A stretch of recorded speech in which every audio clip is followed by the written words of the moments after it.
Arise awake stop until your goal is achieved, मतलब वास्तविकता में इसको आप जितना देखें और जितना इसको सोचेंगे ना, आपका जीवन उतना अच्छा होता चला जाएगा। तो आपको इस बात को बहुत अच्छे से समझनी चाहिए।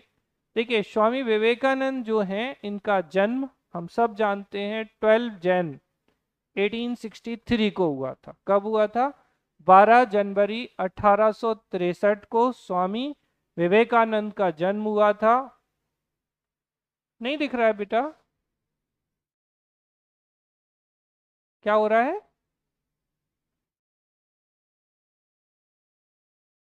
चमक रहा है? अब वो तो, अब कुछ नहीं किया जा सकता अभी तो। आप, मैं जो बोल रहा हूँ बस वो सुन लीजिए, क्योंकि अब वो स्लाइड है तो वो तो फिर से बनानी पड़ेगी अगर ऐसा कुछ है। बिल्कुल नहीं दिख रहा ढंग से?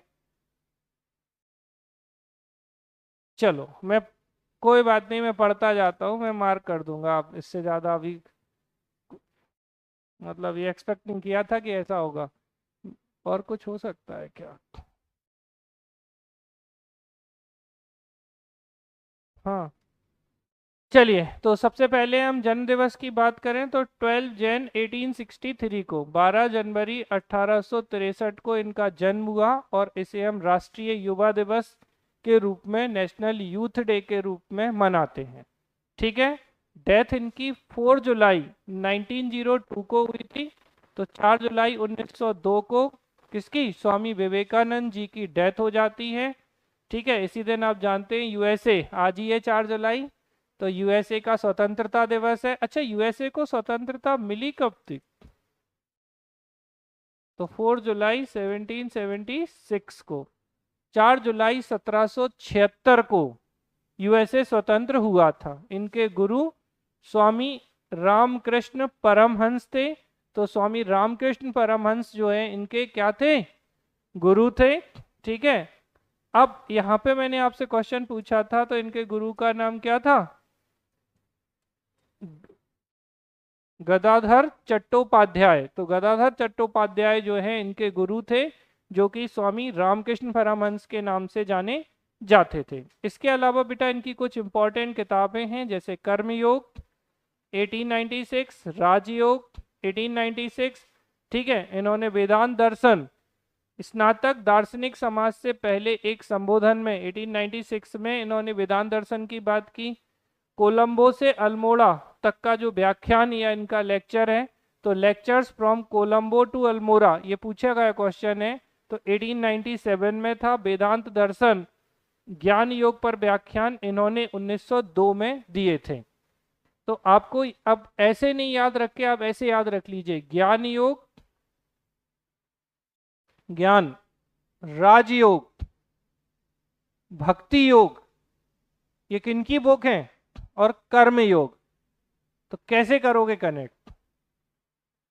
ज्ञान योग, राजयोग, भक्ति योग, कर्म योग। तो सबसे पहले कर्म करो तो ज्ञान प्राप्त होगा, और ज्ञान प्राप्त हो जाएगा तो राजयोग आ जाएगा आपका, और राजयोग हो जाएगा तो लास्ट में जब सब मिल जाता है तो क्या होते हैं? बोले सब मोह माया है, चलो छोड़ के अब हम भक्ति करते हैं, तो भक्ति योग। अच्छा, ये अंत में ही आती है। सब सुख सुविधाओं को हम जब बिल्कुल संतुष्ट हो जाते हैं, बोले बस जीवन में सब मोह माया है, अब कुछ नहीं, तो ज्ञान योग, राजयोग, भक्ति योग, कर्म योग, ये सब इनकी बुक हैं, इनको आपको ध्यान रखना।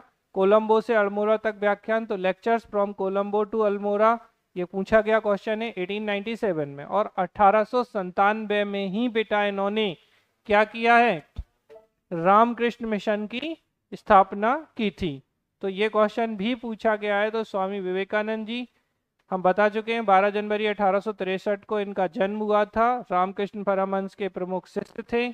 और ठीक है, ये सब हम आपको ऑलरेडी बता चुके हैं।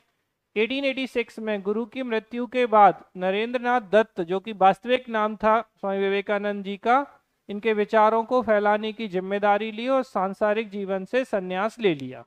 इनके जीवन की सबसे इम्पोर्टेंट घटना है 1893 में, जब ये शिकागो में विश्व धर्म सम्मेलन या वर्ल्ड रिलीजियस कॉन्फ्रेंस या पार्लियामेंट में भाग लेने के लिए शिकागो गए थे। अच्छे से ध्यान रखिएगा, 11 सितंबर 1893, शिकागो यूएसए। अगर कभी डेट पूछ ली आपसे कि विश्व धर्म सम्मेलन में इन्होंने कब भाग लिया, तो 11 सितंबर 1893 को इन्होंने भाग लिया था। यहाँ जाने से पूर्व ही खेतड़ी के जो महाराज थे, इनके सुझाव पर इन्होंने अपना नाम नरेंद्र नाथ दत्त से क्या रख लिया था, स्वामी विवेकानंद लग लिया था। थोड़ा भारी भरकम लगना चाहिए ना, उपदेश देने जा रहे हैं तो लगे तो कि महाराज आए हैं। तो इन्होंने अपना नाम रख लिया था। 1893 में ही अमेरिका में इन्होंने वेदांत सभा की स्थापना की। ठीक है, इसके बाद 1 मई 1897 को, तो 1 मई 1897 को रामकृष्ण मिशन की स्थापना वेल्लूर कलकत्ता में और अल्मोड़ा उत्तराखंड में। तो इनका बेसिकली देखिए, ये इनके मठ थे या मोनेस्ट्री थी। तो 1 मई 1897 को इन्होंने रामकृष्ण मिशन की स्थापना की थी। ठीक है, अगर आपसे पूछें कि शुरुआत में स्थापना कहाँ की थी, तो वेल्लूर में की थी। ये आपको ध्यान रखना है। उद्देश्य क्या था, तो मानवता की सेवा करना, सर्व ह्यूमैनिटी इनका सबसे इंपॉर्टेंट उद्देश्य था। और आप हम सब जानते हैं ये वाली बात कि नर सेवा ही नारायण सेवा है। ये कहने वाले पहले व्यक्ति कौन थे, यही थे स्वामी विवेकानंद जी। तो इनको आप ध्यान रखिएगा। अब हम बात करते हैं इनका कंट्रीब्यूशन। तो देखिए, एक तो शिक्षा दर्शन पर है, आध्यात्मिक मानववाद पर इन्हें योगदान दिया, महिलाओं के प्रति इनके विचार, वैदिक परंपरा, जन सेवा ही मानव सेवा है या नर सेवा ही नारायण सेवा है। ठीक है, जाति प्रथा संबंधी विचार, धर्म संबंधी विचार, राष्ट्रवाद का आध्यात्मिक सिद्धांत, स्वतंत्रता का सिद्धांत, शक्ति सृजन और निर्भयता का सिद्धांत, ये कुछ इनके कंट्रीब्यूशन है। अब जैसे डायरेक्ट क्वेश्चन आ जाए, कंट्रीब्यूशन ऑफ स्वामी विवेकानंद, तो आपको बताना है कि education philosophy, spiritual humanism, thought on women, वैदिक tradition, public service is human service, caste system ideas, religious thought, spiritual doctrine of nationalism, principle of liberty और message of power generation and fearless. तो theory of resistant या प्रतिशोध का सिद्धांत इन्होंने दिया था। इसके अलावा आदर्श राज्य की कल्पना इन्होंने की, पूर्व और पश्चिम संस्कृति के मध्य सेतु, तो bridge between east and west culture की बात की इन्होंने, आइडियल वर्शिप, ठीक है, मूर्ति पूजा समर्थक के रूप में भी कई लोग इन्हें जानते हैं, क्रमिक परिवर्तनों के समर्थक थे, समाजवाद संबंधी अवधारणा दी, समानता की बात की, सांस्कृतिक राष्ट्रीयता के परिचायक थे। मतलब सांस्कृतिक रूप से हमें राष्ट्रीयता होनी चाहिए और वो एकता की तरफ जानी चाहिए। शिक्षा दर्शन, शिक्षा को समाज की रीढ़ बताया इन्होंने। एजुकेशन फिलॉसफी की जब बात करें तो मानव में आत्मविश्वास और आत्मनिर्भरता ना जग पाए उस शिक्षा का कोई औचित्य नहीं है। तो इन्होंने कहा कि अगर क्या ना हो, आत्मविश्वास और आत्मनिर्भरता ना जग पाए तो ऐसी शिक्षा का कोई महत्व नहीं है। व्यक्तित्व का निर्माण और चरित्र का निर्माण करना चाहिए। और मैकाले द्वारा प्रतिपादित अंग्रेजी शिक्षा व्यवस्था के ये विरोधी थे। मैकाले ने कौन सी शिक्षा व्यवस्था को जन्म दिया था, क्या कहते हैं इनके प्रिंसिपल को?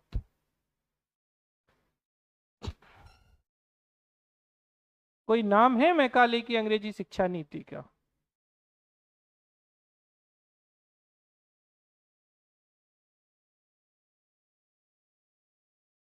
बताइए भाई, लाइव क्लास में कोई जल्दी बताइए, फिर अगला टॉपिक हो जाएगा नहीं तो। याद है निस्यंदन का सिद्धांत, theory of filtration, theory of education. तो छन छन के शिक्षा जो है वो एक बड़े अमीर वर्ग से गरीब वर्ग की तरफ या एलिट क्लास से आए, तो इस तरीके की बात की थी। चलो फिर आध्यात्मिक मानववाद की बात करें तो आत्मा का संभावित देवत्व की बात की। आत्मा के देवत्व में कमी आती है तो यह कमी व्यक्ति के नैतिक पतन की ओर ले जाती है। तो मतलब बेसिकली आत्मा को देव स्वरूप माना। और इन्होंने कहा कि अगर आपकी आत्मा में देवत्व, जैसे होता है ना, कुछ गलत लोग होते हैं फिर बोलते हैं मैंने कुछ नहीं किया, इसको तो मरना ही था, वो तो मुझे निमित्त मात्र बना दिया मारने में, अल्लाह इस तरीके की बातें बोलते हैं अपराधी। तो देवत्व में कमी आएगी तो नैतिक पतन होगा। आत्मा की शुद्धि के द्वारा ही नैतिकता में वृद्धि की जा सकती है। नैतिकता एक ऐसा मूल्य है जो एक व्यक्ति को एक अच्छा नागरिक बनने में मदद करता है। तो आध्यात्मिक मानववाद क्या कहता है? आत्मा का संभावित देवत्व, मतलब आत्मा में देव स्वरूप विद्यमान है। आत्मा के देवत्व में कमी आएगी तो नैतिक पतन की ओर ले जाएगी। आत्मा की शुद्धि से ही नैतिकता को प्राप्त किया जा सकता है, और नैतिकता या एथिक्स एक ऐसा मूल्य है जो एक व्यक्ति को एक अच्छा नागरिक बनने में मदद करता है। ठीक है, महिलाओं के प्रति विचार देखें तो बड़े प्यार से कहते हैं कि जब आत्मा का कोई रंग नहीं होता, उसी प्रकार स्त्री पुरुष का विभेद प्राकृतिक नहीं, यह सिर्फ शरीर का विभेद है जो ईश्वर के द्वारा मान्य नहीं है। बड़े अच्छे विचारों से उन्होंने इस बात को बता दिया कि भाई जब आत्मा का कोई कलर नहीं है, आत्मा में भगवान ने, ईश्वर ने कोई विभेद नहीं किया, तो ये तो शरीर का विभेद है जो ईश्वर द्वारा मान्य नहीं है। यानी महिला पुरुष समानता की बात करेंगे। देखो अब महिला पुरुष समानता की बात और कौन कर रहे थे? स्वामी दयानंद सरस्वती ने भी की थी। महिला शिक्षा पर विशेष जोर देंगे, उन्होंने भी वैदिक शिक्षा और वेदों को पढ़ने के लिए, उच्च शिक्षा के लिए बात की थी। दहेज, बाल विवाह जैसी प्रथाओं का, अच्छा कुप्रथाएं जो हैं वो तो सब विरोध करेंगे, चाहे कुछ भी हो जाए, तो दहेज का विरोध करेंगे, बाल विवाह का विरोध करेंगे। महिलाओं की भागीदारी के बिना विश्व कल्याण संभव नहीं है। तो इन्होंने क्या किया कि world welfare is not possible without the participation of women. मतलब अगर आपने वुमेन का पार्टिसिपेशन नहीं कराया तो विश्व कल्याण की आप कल्पना नहीं कर सकते हैं। तो एक तो इन्होंने आत्मा का कोई रंग नहीं है, मतलब ईश्वर ने महिला पुरुष को समान रूप से देखा है। महिलाओं की समानता की बात करते हैं, महिला शिक्षा पर जोर देते हैं, दहेज, बाल विवाह जैसी प्रथाओं का विरोध करते हैं। अब अगर इसमें और ऐड करना चाहो तो सती प्रथा का ही विरोध करेंगे, इसमें कुछ ऐसा नया नहीं है। महिलाओं की भागीदारी के बिना विश्व कल्याण संभव नहीं है। अब बात करते हैं वैदिक ट्रेडिशन या वैदिक परंपरा पर उनके विचार। तो अद्वैत वेदांत के समर्थक, बदल गई कहानी। स्वामी दयानंद सरस्वती ने अद्वैतवाद को समर्थन नहीं दिया था, जबकि स्वामी विवेकानंद ने अद्वैत वेदांत दर्शन के समर्थक थे। भारत की प्राचीन संस्कृति का मान देश प्रदेश में बढ़ाया। उनके दर्शन का महत्वपूर्ण स्रोत वैदिक परंपरा और वेदांत ही थे। साहित्यिक, भाषा, ज्ञान, विज्ञान, धर्म, संस्कृति के क्षेत्र में अन्य देशों की अपेक्षा भारत को अधिक समृद्ध बताया था। इन्होंने जब ये भाषण दिया था तब समझ में आया था पूरी दुनिया को कि कितने विद्वान हैं भारतीय लोग। ठीक है, फिर बात की इन्होंने जन सेवा ही मानव सेवा है, तो पब्लिक सर्विस ही ह्यूमन सर्विस है। जब तक भारत में निर्धनता को मिटाने का प्रयत्न नहीं होगा तब तक भारत का आध्यात्मिक और भौतिक विकास संभव नहीं है। उनके अनुसार जन सेवा ही राष्ट्र सेवा है, मानव सेवा ही राष्ट्र सेवा का केंद्र बिंदु होना चाहिए। और एक कदम आगे अगर आप लिखना चाहें तो इन्हीं ने क्या कहा कि नर सेवा ही नारायण सेवा है। अगर आप लोगों की सेवा करते हैं तो ही आप वास्तव में ईश्वर की सेवा कर रहे हैं। और जन सेवा ही राष्ट्र सेवा है, मानव सेवा ही राष्ट्र सेवा का केंद्र बिंदु होना चाहिए।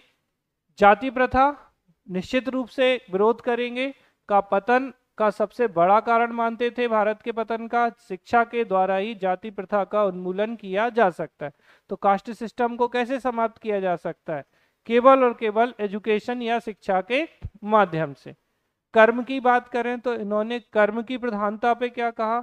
यह मूल्यांकन किया कि भारत की निर्धनता और दरिद्रता का मूल कारण यहाँ के निवासियों का भाग्यवादी और आलसी होना है। ये एकदम बढ़िया बात कही इन्होंने, क्योंकि कई लोग अभी भी, मतलब उस समय की बात नहीं कर रहे हैं, आज भी आप देखिए कि कई लोग जो भाग्य पे बड़ा विश्वास रखते हैं, मैं ये नहीं कह रहा हूँ भाग्य होता नहीं है, मैं व्यक्तिगत विचार की बात नहीं कर रहा हूँ, लेकिन हाँ इतना मैं मानता हूं कि भाग्य जो भी होता हो, आपके कर्म के सिद्धांत हमेशा काम करता है।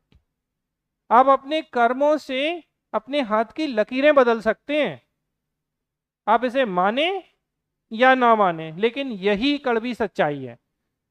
तो दरिद्रता का मूल कारण क्या कहा कि ये भाग्यवादी थे, आलसी थे, हम कुछ काम नहीं करेंगे, अब तो हमें खजाना मिल ही जाएगा, देख लेना मुझे तो मिलेगा, और पढ़ा है वो मजे से। सामाजिक चेतना के क्रम में विचारों का प्रचार प्रसार को निरंतर क्रियाशील बनाए रखने के लिए रामकृष्ण मिशन की स्थापना की उन्होंने, वैदिक धर्म का प्रचार किया, भारतीयों का आध्यात्मिक और नैतिक उत्थान के लिए प्रयास किया, गरीबों की सेवा की, शैक्षणिक जागरूकता अपनाई, जातिगत भेदभाव को दूर करने के लिए उन्होंने बात की, बुराइयों और धार्मिक अंधविश्वासों को इन्होंने दूर किया। जिस प्रकार संगीत में स्वर प्रमुख होता है, वैसे ही हर राष्ट्र के जीवन में एक प्रधान तत्व होता है। गांधी जी की भांति वह राजनीति का आध्यात्मिकरण चाहते थे, यानी दोनों के विचार मिले कि राजनीति में क्या हो, स्पिरिचुअलिटी या आध्यात्मिकता का समावेश कर दो। तो राजनीतिक विचारक के रूप में वह लोक कल्याणकारी राजनीति के समर्थक थे। तो पब्लिक वेलफेयर पॉलिटिक्स होनी चाहिए, उनका उद्देश्य यह था कि भाई कैसा होना चाहिए कि लोक कल्याणकारी जो राज्य है उसकी स्थापना होनी चाहिए। अब राष्ट्रवाद का आध्यात्मिक सिद्धांत, तो उनका जो स्पिरिचुअल प्रिंसिपल है, उनका लक्ष्य समग्र मानव जाति की सेवा करना था, परंतु उनमें देशभक्ति और राष्ट्रवाद भी उपस्थित था। क्या करना था? समग्र मानव जाति की सेवा तो करेंगे हम, क्योंकि नर सेवा ही नारायण सेवा, लेकिन इसके साथ में देशभक्ति और राष्ट्रवाद भी उपस्थित था। प्रत्येक देश का एक मुख्य बिंदु होता है जिसके चारों राष्ट्र की सभी गतिविधियां संचालित होती हैं। तो भारत में विदेशियों को आने दो, शस्त्र बल से जीतने दो, किंतु हम भारतीय अपनी आध्यात्मिकता से समस्त विश्व को जीत लेंगे। तो उन्होंने कहा ठीक है, विदेशियों को आने दो, शस्त्रों से जीतने दो, हम अपनी आध्यात्मिकता से क्या करेंगे, पूरे विश्व को जीत लेंगे। ठीक है, ये किसके विचार हैं? स्वामी विवेकानंद जी के। अब स्वतंत्रता संबंधी विचार, तो उनका लक्ष्य समग्र मानव जाति की सेवा करना था, परंतु उनमें देशभक्ति और राष्ट्रवाद भी उपस्थित थी। ठीक है, पढ़ लिया ये आपने, ये अभी पढ़ा ही है। क्या था मुख्य बिंदु? कि सभी गतिविधियों को संचालित करो देश के आसपास, और चाहे कोई भी विदेशी आए, आपको क्या करना है? आध्यात्मिकता से पूरे विश्व को जीतना है। ठीक है, समझ में आ रही है बात की नहीं आ रही है? तो इसके अलावा इन्होंने क्या कहा कि जीवन के विकास में स्वतंत्रता अति आवश्यक वस्तु है। स्वतंत्रता को इन्होंने बहुत महत्व दिया, तभी नैतिक, धार्मिक, सामाजिक, राजनीतिक उत्थान संभव है। अब स्वतंत्रता नहीं होगी तो ना तो आपका इथिकल, ना रिलीजियस, ना सोशल, ना पॉलिटिकल अपलिफ्टमेंट हो ही नहीं सकता। इस प्रकार एक व्यक्ति का सार्वभौमिक विकास तभी हो सकता है जब स्वतंत्रता सुनिश्चित होगी। मतलब यूनिवर्सल डेवलपमेंट तभी होगा, सार्वभौमिक विकास, जब आपकी स्वतंत्रता या इंडिपेंडेंस को सुनिश्चित किया जाए। वह स्वतंत्रता को मानव विकास का मूल मंत्र मानते थे। वह किसी धर्म, जाति, वर्ग विशेष का धरोहर नहीं है। उनके अनुसार जहां जीवन है वहां स्वतंत्रता आवश्यक है। मतलब इससे बड़ी बात हो ही नहीं सकती कि अगर कहीं जीवन है तो स्वतंत्रता आवश्यक है, और अगर स्वतंत्रता नहीं है तो एक तरीके से जीवन ही नहीं है।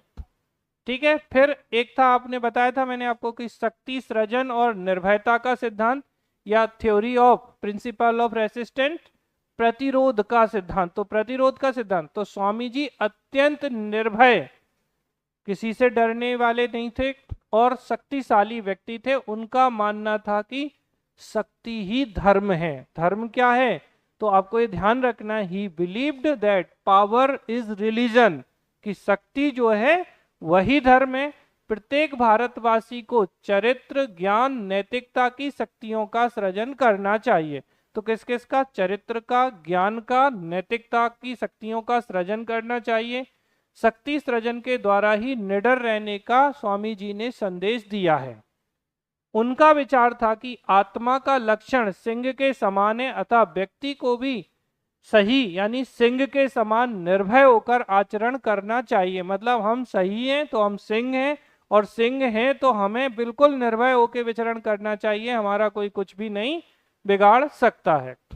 मूर्ति पूजा के, तो स्वामी जी ने मूर्ति पूजा को धर्म हेतु सहायक तत्व माना, लेकिन यह केवल प्राथमिक अवस्था तक ही सीमित है, हमेशा के लिए नहीं।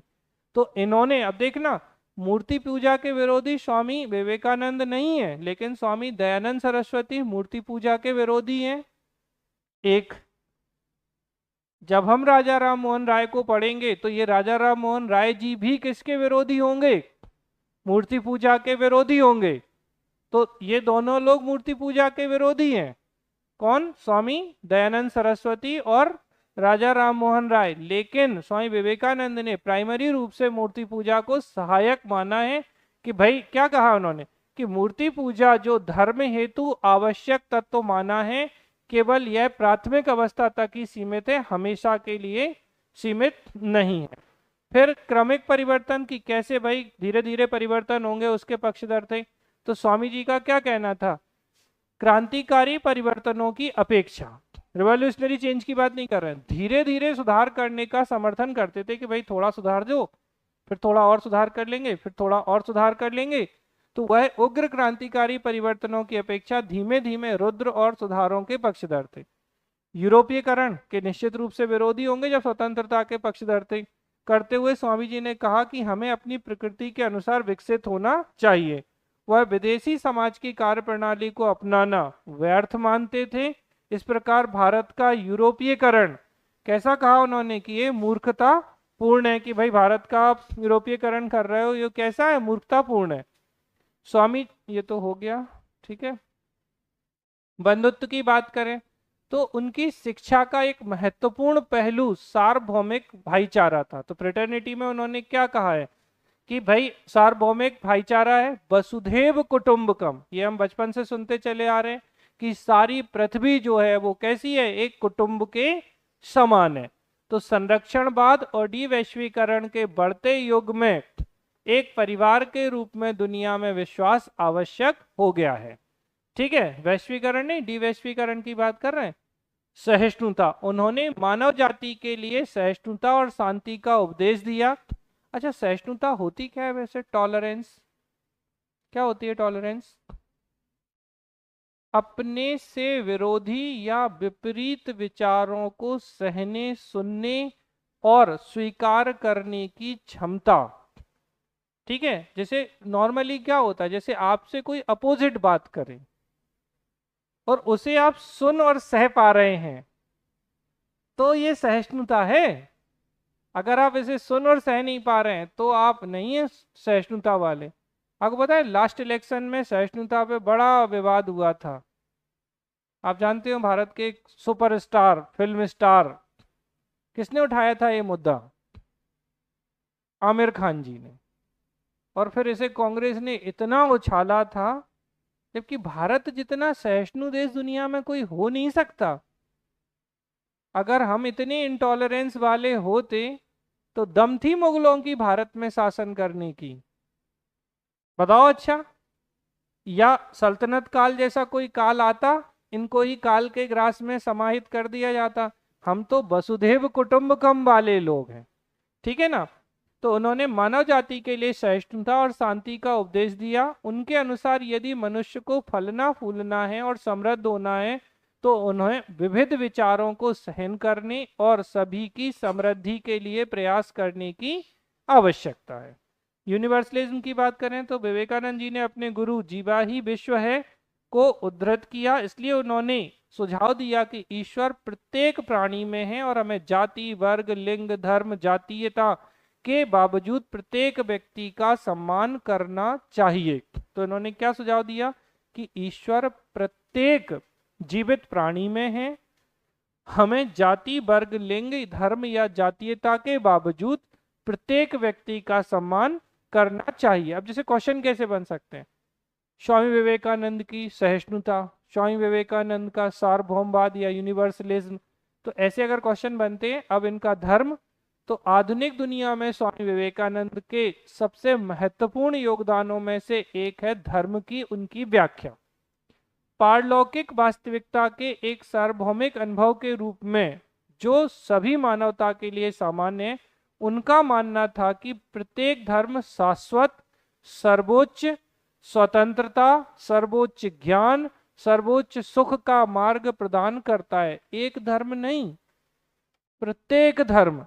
जैसे जब आप देखेंगे कि इन्होंने जब भाषण दिया था शिकागो में, तो उन्होंने क्या कहा था कि जिस प्रकार समस्त नदियां, विश्व की समस्त नदियां एक सागर या समुद्र में जाके मिल जाती हैं, उसी प्रकार विश्व की समस्त संस्कृतियां या कल्चर एक ही ईश्वर के भिन्न भिन्न रूप हैं। मतलब सब एक है फिर तो आपको समझ में आ रहा होगा। तो क्या कहा उन्होंने, प्रत्येक धर्म शाश्वत है, सर्वोच्च स्वतंत्रता वाला है, सर्वोच्च ज्ञान है, सर्वोच्च सुख का मार्ग प्रदान करता है। तो आपको ध्यान रखना है, he believed that every religion offered a pathway to the eternal supreme, supreme freedom, supreme knowledge, supreme happiness. ठीक है, तो समस्त इसको सुख प्रदान करता है। बंधुत्व, तो उनकी शिक्षा का एक अन्य पहलू सार्वभौमिक भाईचारा था। वसुधैव कुटुंबकम या पढ़ चुके हैं, संरक्षणवाद और डिवैश्वीकरण के बढ़ते युग में एक परिवार के रूप में दुनिया में विश्वास आवश्यक होता है। फिर बात करें शिक्षा का महत्व, तो उन्होंने शिक्षा के माध्यम से चरित्र के विकास की बात की। उन्होंने शिक्षा किसी चरित्र, बुद्धि, शक्ति आदि के निर्माण का एक तरीका बताया था। फिर बात करते हैं लैंगिक असमानता, मतलब जेंडर डिस्पैरिटी की बात कर रहे हैं। तो जब तक महिलाओं की स्थिति में सुधार नहीं होगा तब तक दुनिया के कल्याण के बारे में सोचना असंभव है। एक पक्षी के लिए केवल एक पंख पर उड़ना असंभव है। मतलब समझे कि एक पंख जो है वो मेल है, एक पंख जो है वो फीमेल है। तो अगर कोई पक्षी सोचे एक पंख से उड़ लेगा तो वो उड़ नहीं सकता। तो इसी तरीके से उन्होंने क्या कहा कि महिलाओं की स्थिति में सुधार नहीं होगा तब तक दुनिया के कल्याण के बारे में सोचना असंभव है। अगर